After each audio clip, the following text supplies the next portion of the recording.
Deputy CM Pawan Kalyan కి martial arts నేర్పించిన గురువు షిహాన్ హుసైనీ కన్నుమూశారు. తన గురువు మరణించడంతో పవన్ కళ్యాణ్ తీవ్ర ఆవేదనకు గురయ్యారు. ఈ మేరకు ఓ పత్రికా ప్రకటన రిలీజ్ చేశారు. ప్రముఖ martial arts archery శిక్షకులు Shihan Hussaini తుదిశ్వాస విడిచారని తెలిసి తీవ్ర ఆవేదనకు లోనయ్యానని పవన్ అన్నారు. తాను ఆయన వద్దే శిక్షణ పొందారన్నారు. తన గురువు అనారోగ్యంతో బాధపడుతున్నారని 4 రోజుల కిందటే తెలిసిందని, వారి ఆరోగ్యం గురించి చెన్నైలోని తన మిత్రుల ద్వారా వాకబు చేశానన్నారు.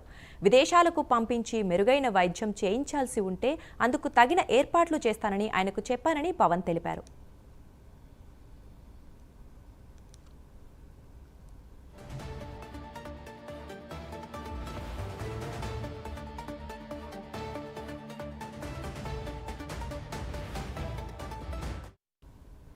ఈ నెల 29వ తేదీన చెన్నై వెళ్లి హుసైనీని పరామర్శించాలని అనుకున్నానని, ఇంతలో దుర్వార్త వినాల్సి రావటం అత్యంత బాధాకరమని పవన్ అన్నారు.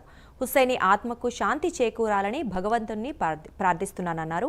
బహుముఖ ప్రజ్ఞాశాలి అయిన హుసైనీ మార్షల్ ఆర్ట్స్ను యువతీ యువకులకు మరింత చేరువ చేయాలని ఆకాంక్షించేవారని, మరణానంతరం తన దేహాన్ని మెడికల్ కాలేజీకి అందజేయాలని హుసైనీ కోరుకోవటం ఆయన ఆలోచన దృక్పథాన్ని వెల్లడించిందని కొనియాడారు. హుసైనీ కుటుంబానికి పవన్ కళ్యాణ్ ప్రగాఢ సానుభూతి తెలిపారు.